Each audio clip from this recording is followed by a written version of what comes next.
What we have here are Pinkerton avocados. They're a nice avocado tree that's one of our early varieties.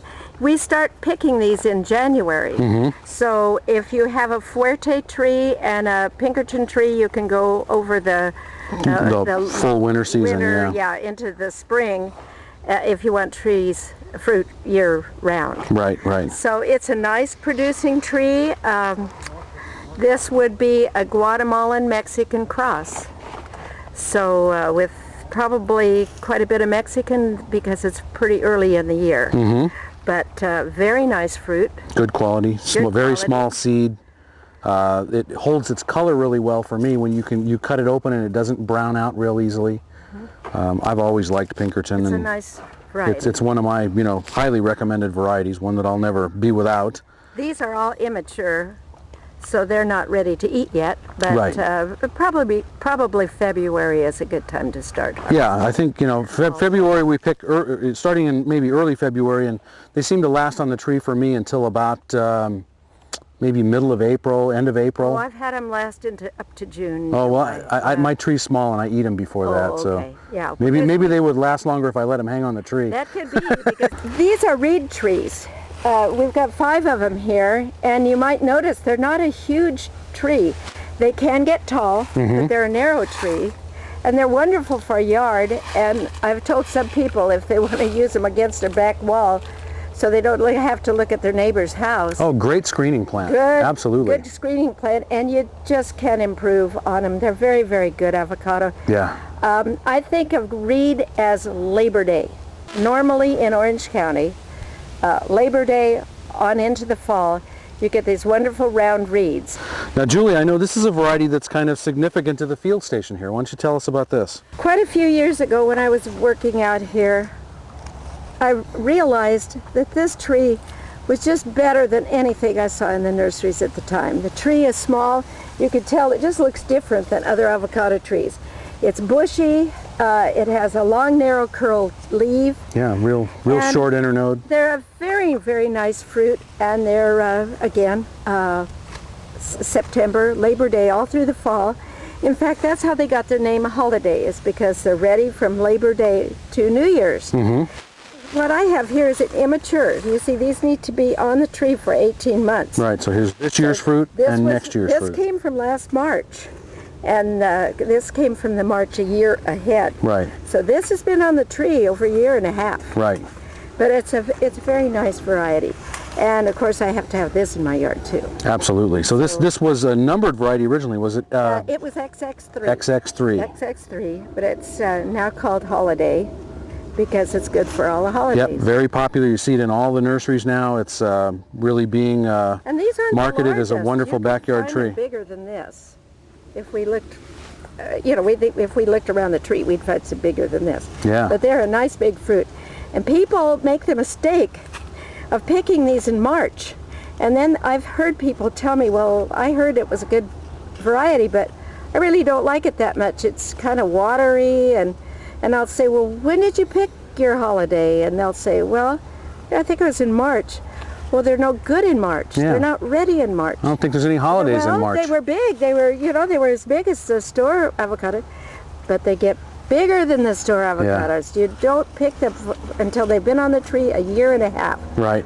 Oh, and then they like them. I always tell people when it comes to picking avocados, first of all, you need to know the season of the variety, and then don't go and pick a whole bunch. Pick one or two. Pick one. Bring them in, see if they soften up, and if they shrivel, then it's too early. But if they soften up and the texture's good, then go ahead and pick a few more and use them little by little. But they'll hang on the tree for a long time, so only pick what you're going to use on a weekly basis, and always leave the rest on the tree. Only one when you're trying the first one. Absolutely, one at a time.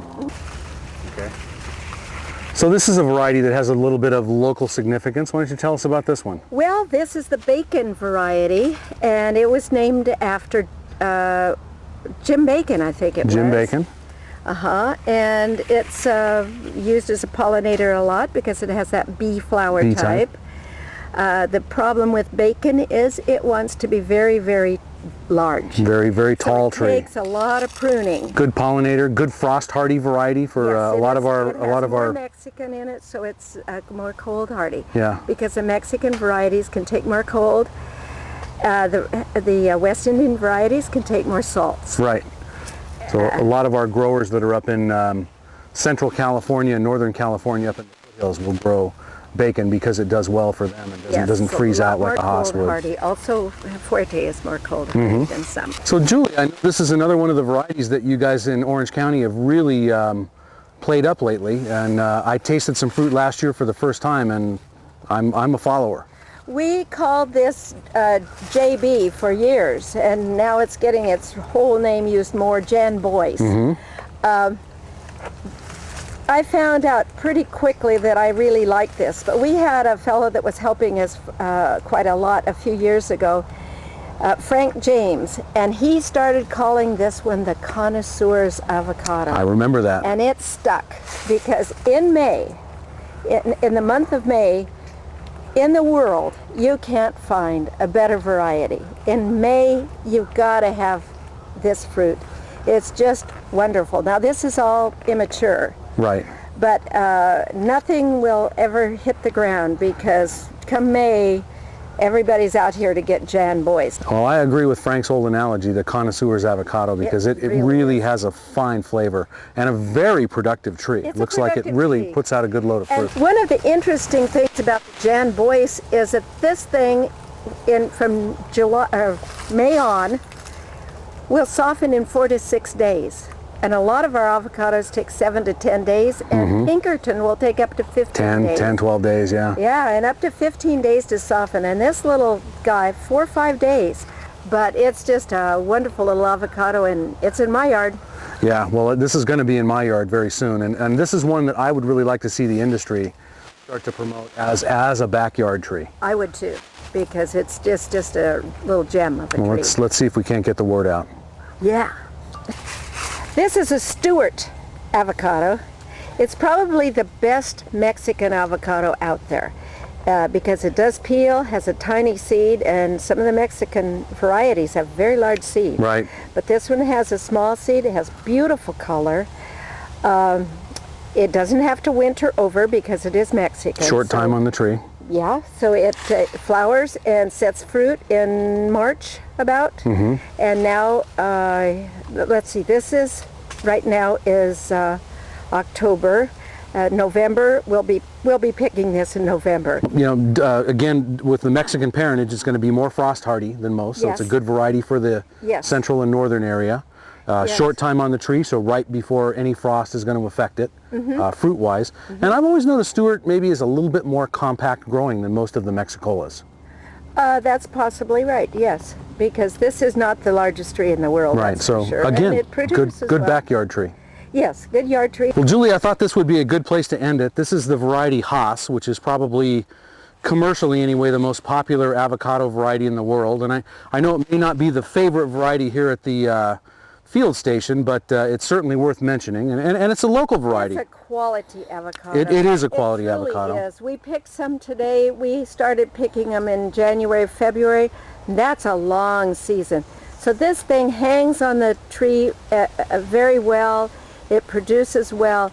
It is a quality avocado, and when you work with all the varieties, you could see why this is a very important commercial variety. Great, yeah. Now, you called it Haas, and a lot of people, most people call it Haas. That is a mistake, isn't it? That is a mistake because it was named after Rudolph Haas.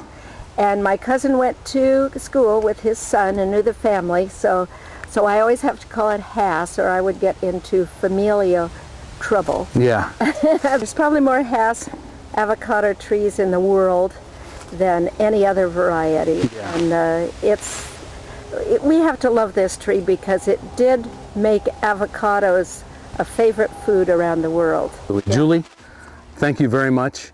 We're at the South Coast Extension and Research Center down here in Irvine, close to the Irvine Ranch, and it's been a wonderful day to tour avocados with you, and look forward to our next visit.